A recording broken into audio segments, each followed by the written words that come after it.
குடும்ப தலைவிகளுக்கான 1000 ரூபாய் வந்துட்டு பிச்சை போடுறதா விமர்சிச்சிருக்காங்க. கற்கை நன்று, கற்கை நன்று, பிச்சை புகினும் கற்கை நன்று இல்லையா? அவங்க பிச்சை காசுன்னு சொல்லியிருக்காங்களா? தவறு. அப்படிலாம் சிரமப்படுத்தி பேசக்கூடாது தான். ஆனால் 1000 ரூபாய், 6000 ரூபாய், 500 ரூபாய் இது கொடுக்குறாங்க. அதை பாராட்டலான்னு ஒரு பக்கம் இருந்தாலும் 45,000 கோடியா, 45,000மா மாதம் வட்டி கட்டுறாங்க. அதுதான் ரொம்பவும் ஜீரணிக்க முடியாததாக இருக்குது. என்னை பொறுத்த வரைக்கும் எங்களுடைய இந்திய ஜனநாயக புலிகளின் கொள்கை வந்து இந்த அயல் நாட்டு அந்நிய முதலீடு எல்லாத்தையும் தூக்கிடணும். இரும்பு கோட்டை மாதிரி ரிஷ புரட்சியிலான மாதிரி எல்லாத்தையும் மூடிட்டு இங்கே உற்பத்தியை பெருக்கணும், இங்கே உள்ளவர்களுக்கு வேலை வாய்ப்பு கொடுக்கணும். இவங்க சம்பாரித்து வச்சுக்கிட்டு எல்லாம் பண்ணுறாங்க. அது உங்களுக்கு எல்லாம் தெரியாதது அல்ல. அவங்களுக்கு பிச்சை சொன்னது குஷ்பு பிராட்டியார் செய்தது தவறு. அப்படிலாம் சொல்லக்கூடாது. ஏதோ அவர் கொடுக்குறவன் கொடுக்குறான், வாங்குறவன் வாங்குறாங்க. இருந்தா நீ கொடு, 10,000 கொடு, 5 லட்சம் கொடுக்க சொன்ன மாதிரி கொடுங்க. ஐயா 95% பேர் 95% பேர் குஜராத்திகள் தான் கடன் வாங்கிட்டு காணாம போயிடுறாங்க, ஓடி போயிடுறாங்க. பல லட்சம் கோடி, பல 1000 கோடி கடனை திருப்பி கொடுக்க மாட்டேங்கிறாங்கன்னு ஒரு ஸ்டேட் பேங்க் வங்கி தலைவர் சொல்கிறார். ரகுராம் ராஜன் சரித்திரம் விடுறார். மோடி அவர்களே, நீங்கள் ஆர்எஸ்எஸ் அலுவலகத்தில் கூட்டி பெருக்கிட்டு இருக்கீங்கள, அப்போவே இந்தியா பாகிஸ்தானை பிறக்கிறதுக்கு முன்னாடியே இந்தியா பாகிஸ்தான் போர் நடந்து அதில் இந்தியா ஜெயிச்சிருக்கு. நீங்கள் இப்போ பிறக்கவே இல்லை. இது போன்று அடுக்கிக்கிட்டே வர்ற ரகுராம் ராஜன் சாதாரண ஆள் இல்லை. நீங்கள் தான் 9 வருஷத்தில் ஏதோ சாதனை பண்ணுற மாதிரி பீத்திக்கிறீங்களே. ஆதலினால் நான் என்று சபதமேற்கிறேன், பாஜக இங்கு கால் ஒன்றை விடமாட்டேன், விடமாட்டேன், விடமாட்டேன். இன்றிலிருந்து என்னுடைய ஆயுதத்தை கையில் தூக்குவேன். சமநோக்கு, சமூக நல்லிணக்கம், இதுதான் எங்களுடைய தாரக மந்திரம். என்ன செல்லப்பாண்டியன்? பார்த்துக்கலாம். தப்பு பண்ணியிருக்காங்களா இல்லையா? வந்தா வரட்டும், இடி வரட்டும், விடி வரட்டும். இந்த விடின்னு ஒரு வரும் தெரியுமா? அந்த காலத்தில் இந்த பொம்பளைங்கள்ட்ட போனால் தப்பா இதெல்லாம் தப்பாக போட்டுறாதீங்கப்பா, ஆம்பளை மேலேயும் தப்பு இருக்குது. அந்த மாதிரி வீடி வந்து போய் அங்கங்கே அரின்னு அரிச்சிக்கிட்டு 2 பக்கம் அரிச்சிக்கிட்டு இப்படியே டாக்டர்கிட்ட ஓடுவான். அவர் அது என்னமோ சேவபால், என்னது சைபால், அது ஒரு டப்பியை வாங்கி யூஸ் பண்ணுறவன் இருக்கான். அந்த கையிலேயே போட்டு பரோட்டா மாஸ்டர் இருக்கான், ரோடு போடுவான். அந்த மாதிரி பல இதுக்கு அந்த காலத்தில் வீடி வந்தது, இந்த காலத்தில் ஈடி வருது. அதேவர்கள் ஆயுதத்தில் ஒன்று. ஏன் ஆஃபீஸுக்கு வந்தால் என் கக்கூசு பாத்ரூம்லாம் க்ளீன் பண்ணிட்டு தான் போகணும். ஏன்னா என் ஆஃபீஸு 20 வருஷமாக எப்படி இருக்குன்னு உங்களுக்கு தெரியும். நான் என்ன நிலையில் இருக்கேன்னு தெரியும். சம்பாரிச்சதெல்லாம் கஷ்டப்பட்டு சம்பாரிச்சது. ஐடி வரணும், வந்தால் எனக்கு அடையப்பா ஞாபகப்படுத்துகிறேன். 4 கோடி நாசமாக போச்சுப்பா. நல்ல படம், நான் எடுத்து தயாரித்த அற்புதமான அருமையான படம் இந்த சரக்கு தான். அதை இவர்கள் வெளியிட விடாமல் தடுத்து விட்டார்கள். பார்த்துக்கலாம், எல்லாருக்கும் வழி இருக்குது. அதனால் இடி சொன்னீங்க இல்லையா? ஆமாம், இடி வந்து அனுப்புகிறாங்க, அப்புறம் நீதிபதியில் கிளப்பி விடுறாங்க. சும்மா இருக்கிறவனே அந்த கேஸ் கொண்டா, அவன் எப்படி ஜெயிச்சான்னு பார், அது மறுபடியும் கொண்டா. இந்த எலெக்ஷனுக்கு ஏதாவது இவிஎம் மெஷினுக்கு ஏதாவது பண்ண மாட்டேங்கிறீங்களே? எல்லாத்துக்கும் ஒரு சட்டம் தானே.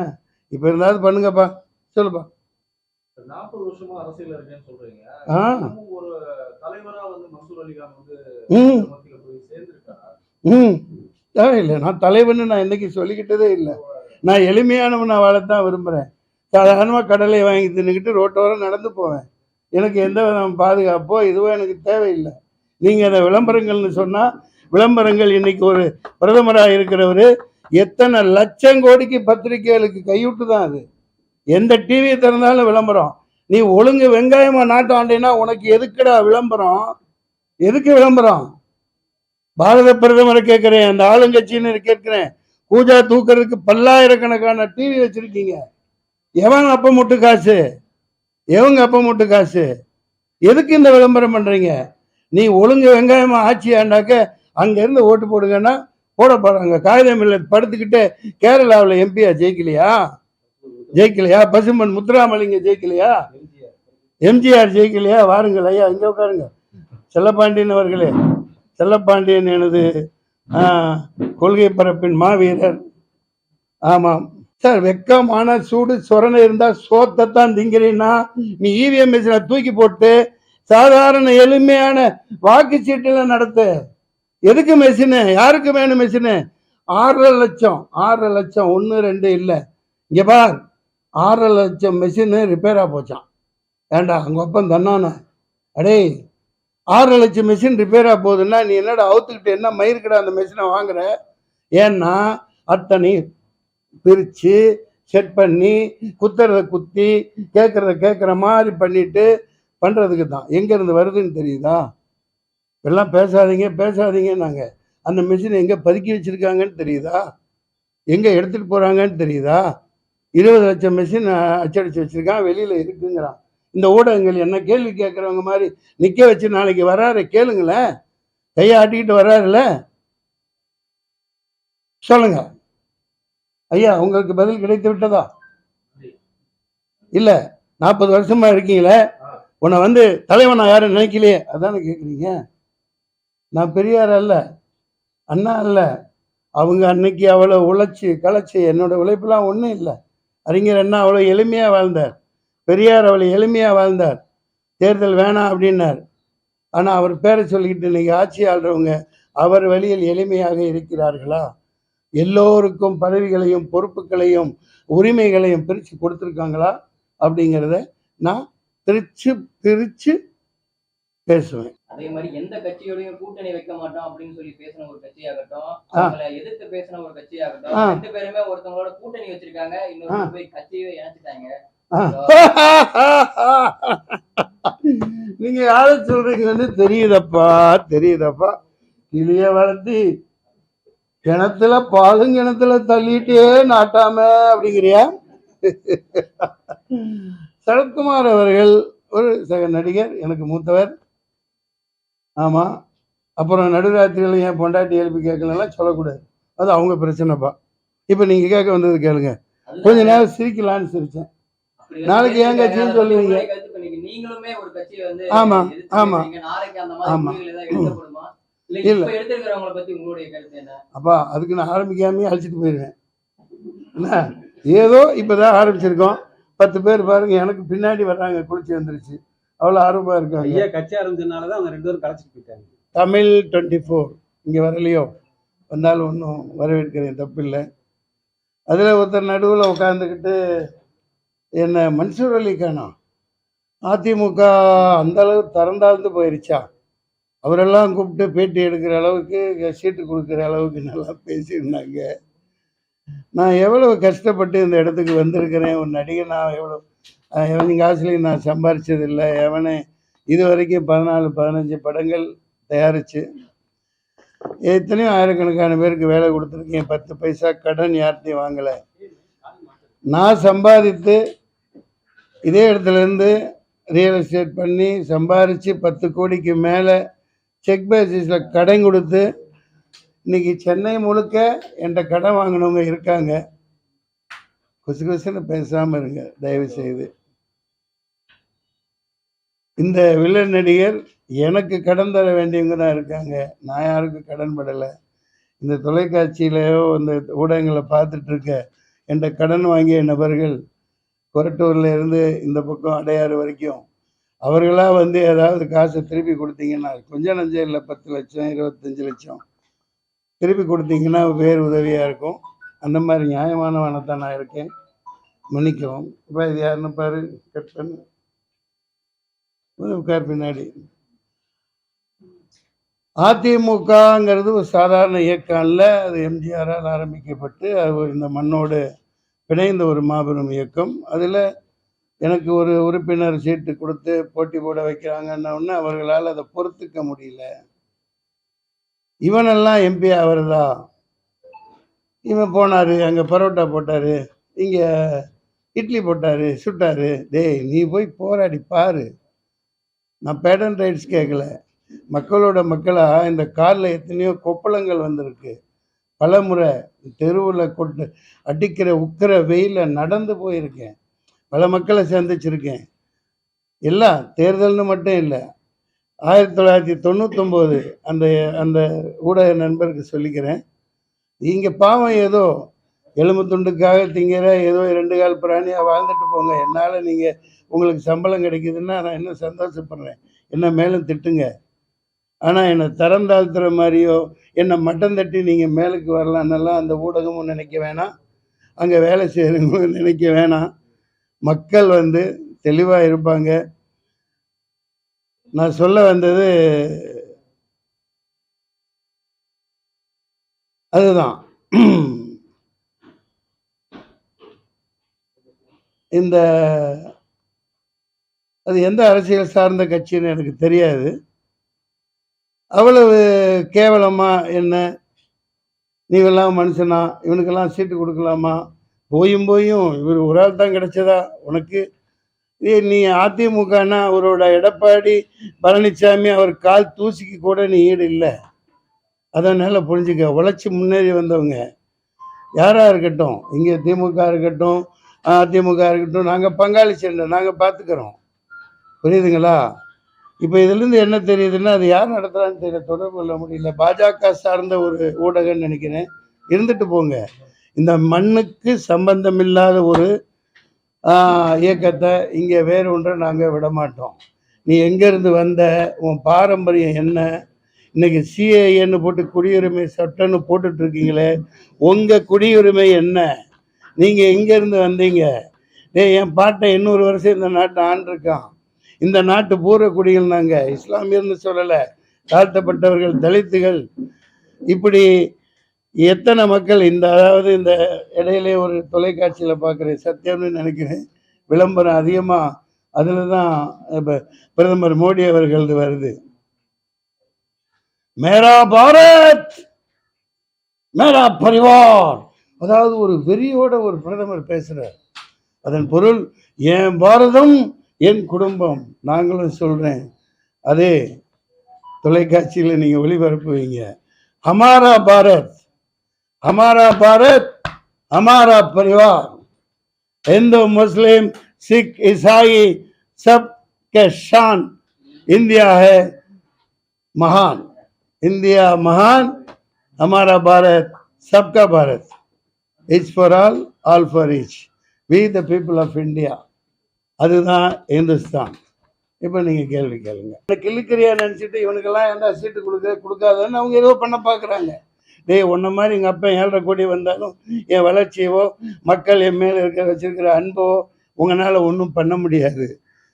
நான் சாதாரணமான கிள்ளுக்கீரை ஏதோ எறும்பு மாதிரி நசுக்கிட்டு போனாலெல்லாம் நீங்கள் நினைக்காதீங்க. அது எல்லாத்துக்குமே தெரியும். வெட்ட தலைக்கிறவன் அது ஆமையா. இன்னொரு இயக்கமும் பேசிக்கிட்டு இருக்கு. நாங்கள் கொடுத்த கடிதத்தின் பேரில் நிர்வாகிகள் கொண்டு போய் கொடுத்தாங்க, அதன் பேரில் அழைச்சாங்க. அதுதான் அது. அது உண்மைதான் ஐயா. நாங்கள் ஆரணியிலும் போட்டிடுறோம், இங்கேயும் 5 தொகுதிகளில் போட்டிடலான்னு முடிவு பண்ணியிருக்கோம். அதற்கு வேலைகளை முடுக்கி விட்டுருக்கோம். எங்கள் பொருளாதார சக்திக்கு ஏற்று வேலைகள் நடந்து போய்கிட்டு இருக்கு. இந்த நிலையில் அந்த குறிப்பிட்ட நாள் அவங்க அப்பாயின்மெண்ட் இருந்தது, போய் பார்த்தேன். இல்லை, நான் என்ன அதிமுகவில் நான் எத்தனை வருஷம் வேலை செஞ்சேன்னு அவங்களுக்கு தெரியுமா? எத்தனை போராட்டங்கள் எத்தனை பிரச்சாரங்களில் கலந்துருக்குன்னு அவங்களுக்கு தெரியுமா? அதெல்லாம் அவங்களுக்கு தெரியாது. கிருஷ்ணகிரியில் 92வது பொதுக்கூட்டம் அதிமுக பேசிட்டு இருக்கீங்கள, நான் திமுகவினால் அப்போது கைது செய்யப்பட்டேன். அசோக் குமார்ங்கிற ஒரு நீதிபதியால் அந்த வழக்கில் தான் நான் 11 வருடங்களுக்கு விடுதலை செய்யப்பட்டேன். சரித்திரம்லாம் தெரிஞ்சுக்குங்க. முதல்ல அம்மாவை 99 ஆட்சியில் உட்கார வைக்கிறதுல என்னுடைய ஒரு சிறிய பங்கு இருந்தது.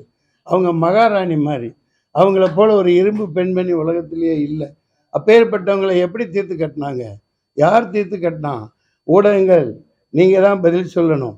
இதே இடத்துல இருந்து காலையில் எழுந்திரிச்சு 5 மணிக்கு வாக்கிங் போவேன், 6 தடவை 7 தடவை அவங்கள பார்க்க அனுமதிக்கலை. யார் தீர்த்து கட்டினா? ஒவ்வொரு நாட்டிலையும் ஒவ்வொரு ஸ்டேட்லேயும் அந்த ஸ்திரத்தன்மையை கொலைய வைக்கிறது, ஒரு முதல்வரை கொலை பண்ணிட்டு அதை சில்லறை காசா சிதற வைக்கிறது, அதன் பயனை அனுபவிக்கிறது, ஓட்டு வாங்காமையோ எம்எல்ஏ 100 கோடி கொடுத்து வாங்குறது, இதெல்லாம் யார் செஞ்சிட்ருக்கா? அந்த ஜெயலலிதாங்கிற பெண்மணி அவங்க இருந்திருந்தா நீ ஜிஎஸ்டி கொண்டு வந்திருக்க முடியாது, நீ நீட்டும் கொண்டு வந்திருக்க முடியாது, இந்த பணச்செல்லாமே கொண்டு வந்திருக்க முடியாது. இது நீங்கள் ஒத்துக்கிறீங்களா இல்லையா? இது உண்மையா இல்லையா? எல்லா திட்டமிட்ட மர்டர்னு போட்டு இதே இடத்துல இறந்த பிறகு நான் தானே முதல் முறையாக குரல் கொடுத்து, நீங்கள்லாம் சாட்சி. அதுக்கு நான் சாதாரணமானவன் கிடையாது. நான் அதுக்கெல்லாம் வழக்கும் போட்டு ஒரே இடத்துல கடிதம் கேட்டு வச்சிருக்கேன் ரெடியா.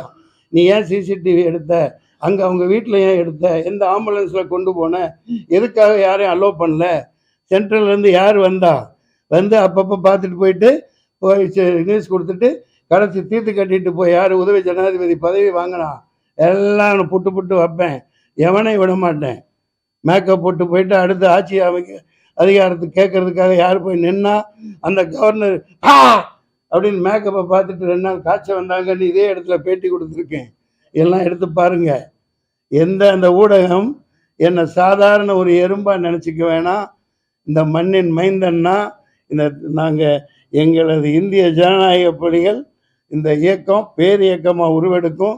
இந்தியாவை வார்த்தெடுப்போம். நாங்கள் காமராசர் வழியில், கக்கன் வழியில், காந்தியின் வழியில், விவேகானந்தன் வழியில் நாங்கள் பயணிப்போம்.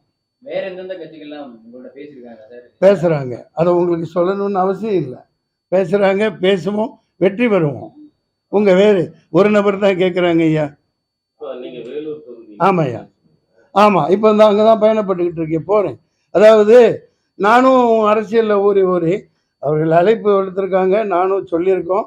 ஒரு தொகுதி தர்றாங்க அல்லது 2 தர்றாங்க சில பேர், அது அடுத்து.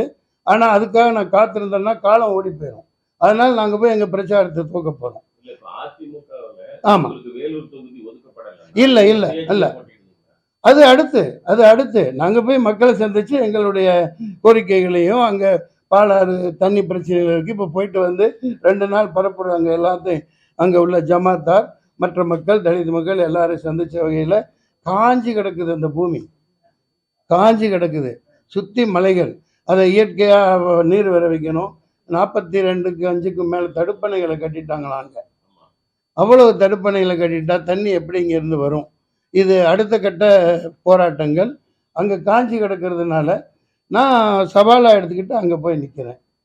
அவர்கள் கொடுத்தால் பார்த்துக்கலாம். அடுத்து நாங்கள் வர்க்க போராட்டத்தை முன்னெடுக்கணும். நான் சும்மா இருக்க முடியாது. நான் மக்களுக்கானவன். தேர்தல் முடிவு வரைக்கும் அங்கே இங்கே நாங்கள் பாயலாம், கொள்ளலாம். ஆனால் என்னை அண்டர் எஸ்டிமேட் பண்ணி எந்த ஊடகமும் நினைக்க வேணாம், பார்த்துக்கலாம். திமுகவுடனான பேச்சுவார்த்தை எந்த அளவுக்கு? ஆமாம் ஐயா, அவர்கள் ஆளுங்கட்சியினர்கள், அவர்களுக்கும் கடிதம் கொடுத்துருந்தோம். இன்று மாலைக்குள் நாளைக்குள் தெரிய வரலாம். எனக்கு அதில் ஆட்சேபனை இல்லை. நீங்கள் எந்த அளவுக்கு உறுதியாக இருக்கு? நாங்கள் எங்கள் உழைப்பை நம்புகிறோம், எங்கள் மக்களை நம்புகிறோம். அதில் நாங்கள் உறுதியாக இருக்கிறோம். ஆமாம். வேலூர் தொகுதியில் துரைமுருகன் அவரோட பையனை தான் நிப்பாட்டியிருந்தாங்க. இம்முறையும் அவர்கள் தான் நிற்பதாக செய்தி கேட்கிறேன். அதை பற்றி நாங்கள் கவலை இல்லை.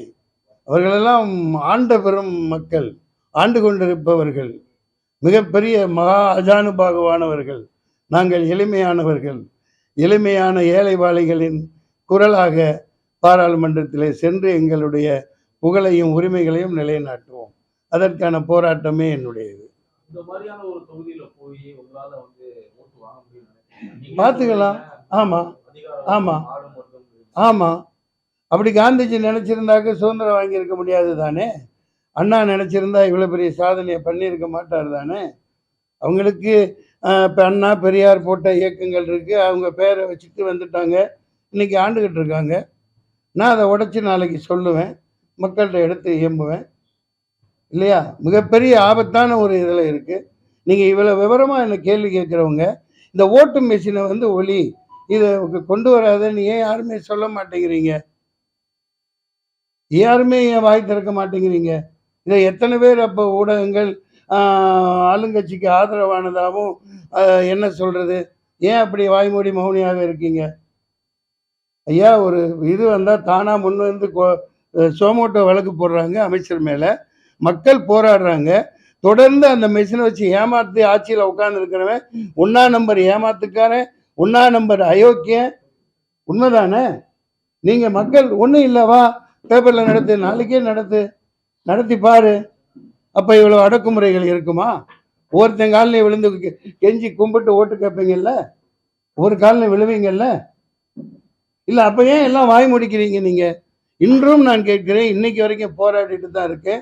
ஓட்டு மிஷின் ஒரு டுபாக்கூர் ஏமாற்று வேலை 420 அதை எடுத்துட்டு வாக்குச்சீட்டில் தேர்தல் நடத்துன்னு போராடுறோம். எந்த நீதிபதி காதிலும் விழமாட்டேங்கிறது. இவர் சொன்னார் என்னோட சாதனை என்னன்னு. 4 வருஷம் முன்னாடி 5 லட்ச ரூபா செலவழித்து பல தடவை ஃப்ளைட்டுக்கு போயிட்டு வந்து டெல்லியில் நான் 14% அப்பியர் ஆகி ஆஜரானேன். இந்த ஓட்டு மிஷினை ஒழுங்கன்ட்டு. இங்கே போகிறான்னு அங்கே போனாங்க, அங்கே போனேன், தொடர்ந்து போனேன். 2 நிமிஷம் எழுதி வச்சுருந்தேன். நான் அப்பியர் ஆனேன். சீஃப் ஜஸ்டிஸ் இருந்தார், பேர் மறந்துட்டேன். 2 நிமிஷம் கேட்டார், டிஸ்மிஸ் அப்படின்ட்டார். 2 பக்கம் பேசிக்கிட்டே இருந்தேன். 2 பக்கம் தூக்கிட்டு போக ஆள் வந்துட்டாங்க. வெளியில் வந்து என்னங்க இதுன்னா, சார் நீங்கள் தான் இந்த கோர்ட்டில் அதிக நேரம் பேசியிருக்கீங்க, இந்த மாதிரி ஆயிரக்கணக்கான கேஸ் இருக்குது, அவங்க ஏன் கண்டுக்கவே மாட்டேங்கிறாங்க சார். அப்புறம் என்ன, நீதிமன்றம் தானே இறுதி. நீதிமன்றமே இப்போ பாரு, இந்த நீதிபதி அவராக ராஜினாமா பண்ணிட்டு போயிட்டார். ஏன் போனார்? 1000 கேள்விகள் இருக்குது. இங்கே எல்லாத்தையும் சொல்ல மாட்டேன். நான் அங்கே மைக்கை பிடிச்சி என்னோட வாழை சொல்லட்டுவேன். வந்துருங்க. 10 ஆண்டுகள் ஆட்சியில் இருந்த அதிமுக இன்னைக்கு பல பிரிவுகளா மாறி ஒரு பலவீனப்பட்டிருக்கு. காரணம் என்ன? இப்போ தானே சொன்னேன். யார் அது? யார் அந்த இரும்பு பெண்மணியை தீர்த்து கட்டினது? அது பச்சை படுகொலை தானே? யதார்த்தமான மரணமா? யதார்த்தமான மரணமா கேட்குறேன். இன்னைக்கு இவ்வளோ ஜிஎஸ்டி, இவ்வளோ கொடுமை, இவ்வளோ எல்லாத்தையும் போட்டு வாட்டி வதக்கி மக்களை ஏழையா நாசம் பண்ணிட்டாலும் இவங்க எல்லாருக்குமே தெரியும். ஒரே ஒரு ஆறுதலாக என்ன இருக்குது? அம்மா உணவகங்கள், அந்த மகாராணி போட்டு போனது. இன்னைக்கு மக்களுக்கு அதுதான் ஆறுதலாக இருக்குது. அந்த இரும்பு பெண்மணியின் ஆட்சியை நான் இந்தியா முழுக்க கொண்டு வருவேன். இதை ஒரு சவாலாக நான் சொல்கிறேன். சமத்துவம் மிக்க ஒரு ஆட்சியாக அமைய நான் பாடுபடுவேன். எவனா இருந்தாலும் சரி, பார்த்துக்கலாம். மேரா பாரத் மேரா பரிவார் நை, ஹமாரா பாரத் ஹமாரா பரிவார். உங்களால வெற்றி பெற முடியலங்கிற பட்சத்துல சிலர் மாதிரி நீங்களும் போய் ஏதாவது ஒரு கட்சியில சேர்ந்துடலாம். இல்லை, வெற்றி பெற முடியாத பட்சத்தில் இந்த பேச்சுக்கெல்லாம் இடமில்லை. இது வெற்றி வரும், போகும். என்னோட உரிமை. நான் பல தேர்தலில் போட்டி போட்டிருக்கேன். ஐயா கூட ஒரு தேர்தலில் போட்டி போட்டிருக்காங்க. அதனால ஒரு எப்போவுமே இப்படி இருந்துருமா என்ன? நான் அநேகமாக நம்புவேன். எனக்கு அதான் அந்த உறுப்பினருக்கு போட்டியிடுறதுக்கு ஒரு 1 2 கொடுக்கும் பட்சத்தில் நாங்கள் போட்டியிடுவோம். கண்டிப்பாக கொடுப்பாங்கன்னு நம்புகிறேன். அது வரைக்கும் சும்மா இருக்க முடியாது. அதனால் எங்கள் பிரச்சாரங்களில் 2 3 தொகுதிகளில் ஆரம்பித்து ஒரு வாரமாக போய்கிட்டு இருக்கு.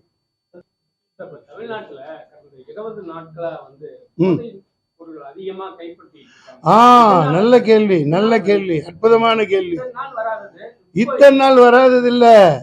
இந்த போதைப் பொருள் முக்கியமாக சொல்ற கேட்டுக்கோங்க, எல்லாம் குஜராத் துறைமுகத்துல இருந்து வருது. யார் கையில் இருக்கு துறைமுகம்? தங்கமும் அந்த மாதிரி தான். தங்கம் ஏறிக்கிட்டே இருக்கு இல்லையா? அதானி அம்பானி போர்ட்டுக்கு வருது. யாரு? ஏர்போர்ட்டு அவங்க கையில் இருக்கு, துறைமுகம் அவங்க கையில் இருக்கு. அங்கே அவன் யார் வந்தாலும் சரி, இந்தா புடி, கொண்டு போ, வித்துக்க, பொழைச்சிக்க, எனக்கு கமிஷனை விட்டு போ, தமிழ்நாடா அவனைத்தான் ஒழிக்கணும், அங்கே உள்ளவன் எல்லாம் அழிச்சு தள்ளு அப்படின்னு கொடுத்து விடுறான். வேற எங்கேருந்து வரும்? வேற எங்கேருந்து வருது சகோதரா? எங்கேருந்து வரும்? இந்த போதைப் பொருள் அனைத்தும் கொக்கைன், கஞ்சா கிஞ்சா எல்லாமே இப்போ 24,000 கோடிக்கு சூரத்தில் கைப்பற்றப்பட்டது. அதுக்கப்புறம் என்ன ஆச்சு? இப்படித்தான் ஆச்சு. சட்டம் யார் ஜாபர் சாதிக்கா இருக்கட்டும், யாரா இருந்தாலும் சரி, தலையை வெட்டு. போதைப் பொருள் விற்கிறவன தலையை வெட்டு. 2 பேரை வெட்டி போடு, 4 பேரை வெட்டு. அடுத்து பண்ணுவானா பாரு. எதுவும் போதை மதுவும் இருக்கக்கூடாது, மதுவும் இருக்கக்கூடாது. தமிழ்நாட்டை ஒழிங்க. என்ன அதை பார்த்துக்கலாம். ஒரு எண்ணம். இந்த புத்தகங்கள்லாம் படிக்க ஆள் இல்லாமல் இருக்காங்க. படிப்பவங்களை அதிகமாக்கு, குடிப்பவங்களை குறை, முற்றிலுமா நீக்கு. அதைத்தான் நாங்கள் இயற்கை விவசாயத்தை முன்னெடுப்போம். தமிழர்களை காப்பாற்றணும், மீனவர்களை காப்பாற்றணும். மிகப்பெரிய ஒரு ஆபத்துல நாடு இருக்கு. அதனால எனக்கு பயந்தே என்ன சேர்க்காம இருக்கிறவங்க ஒரு பக்கம் இருந்தாலும் அதை பற்றியெல்லாம் கவலை இல்லை. நாங்கள் எங்களுடைய பயணம் தொடரும், போராட்டம் தொடரும். ஆமாம், அதிமுக என்பது சாதாரண இயக்கம் இல்லை. திமுகவுக்கும் பாரம்பரியம் இருக்குது, எல்லாம் இருக்குது. பின்னே அதை கடத்திட்டு போகிறவங்க, அதுக்கப்புறம் வந்தவங்க தனக்காக பயன்படுத்தி கொண்டு இருக்கிறார்கள் என்றாலும், கருத்து வேறுபாடுகள் இருந்தாலும் அது அப்புறம் பார்த்துக்கலாம். இதன் மூல வேறாக, ஆணி வேறாக இந்த நாட்டை சீரழிச்சிட்டு இருக்கிறது, இந்த நாட்டை குட்டிச்சவராக்கி கொண்டு இருக்கிறது பாஜக என்ற இயக்கம். அதை நான் வேரோடி மண்ணோடும் எடுத்து வீசுவதற்காக நாங்கள் ஆயத்தமாகிவிட்டோம். நான் இப்ப லேட்டா வந்து காரணமே இந்த அவர் ரகுமான் ஒருத்தர் ஐயா பத்தி சொல்லியிருந்தாங்க, பத்திரிகையாளர்னு. ரகுமான் பத்திரிகையாளர். சரி, ஒரு பத்திரிகையாளர்னால அவரை பத்தி பபல கூகுள் Facebook எல்லாம் பார்த்தா அது ஒரு லூசு பயலா இருக்காங்க அவங்களுக்கு. அதெல்லாம் பேசுறாங்க இல்லையா, நான் எது சொல்றேன்னா நம்மனால ஒரு அவருக்கு காசு தரம் வேணும். அதாவது ஒரு இந்த மண்ணுக்காக சரக்கு மது ஒழிப்புக்காக இந்த ஐயா சொன்ன மாதிரி குற்ற ஒரு ஆட்சியிலையும் கஞ்சா ஒரு ஆட்சியிலையும் இருக்கின்ற நிலைமையில சரக்கு படத்தை எடுத்து 4 கோடி ரூபாய் லாஸ் பண்ண ஒரு அற்புதமான இந்த மண்ணின் மைந்தர் ஐயா மன்சூர் அலிகான், விவசாயிகளுக்காக போராட்டம் நடத்தியவர், மீனவர்களுக்காக போராட்டம், ராமேஸ்வரத்துல போராட்டம் பண்ணியவர், இப்படி எல்லாம் செஞ்சவரை வந்து அவர் வந்து எதை இவரை நேற்று போன நிகழ்ச்சியில மது ஒழிப்புக்காக ஐயா சசி பெருமாளோட களத்துல நின்ற செல்லப்பாண்டியன் போயிருக்கிறான். வியாபாரிகளுக்காக குரல் கொடுக்கக்கூடிய சபீர் போயிருக்கிறாரு. தமிழ் மண்ணுக்காக குரல் கொடுத்த பொதுச்செயலாளர் கண்ணதாசன் வந்திருக்கிறாரு. கல்விக்காக குரல் கொடுத்த ஐயாசாமி இல்லையா உணர்ச்சிப்படல. அவர் பத்திரிகையாளர், அதுக்கு தர வேண்டாமா? இவரு ஐயா 300 படங்களுக்கு மேலாக பகுத்தறிவை ஊட்டிய அற்புதமான பூனையை குறுக்க விட்டு படம் எடுத்தவர் ஐயா மன்சூர் அலிகான். நான் பகுத்தறிவெல்லாம் ஊட்டலைங்க, நீங்க வேற காசு கொடுக்கறது. சுருக்கமா சொன்னா பக்தியை வச்சு பக்தியாளர்களை வச்சு இப்ப தேர்தல் களத்துக்கு ஒரு கோஷ்டி வருது, பகுத்தறிவை வச்சு ஒரு கோஷ்டி அரசியலுக்கு இந்த தேர்தல் களத்துக்கு வருது. நாங்க டாஸ்மார்க் மதுப்பிரியர்கள் மூலமாக ஒரு பகுத்தறிவை ஊட்டி, பக்திக்கும் ஒரு பகுத்தறிவை ஊட்டி ஒரு மாற்றத்தை உருவாக்குவதற்குத்தான் இந்திய ஜனநாயக புலிகள் களத்தில் நிற்குது.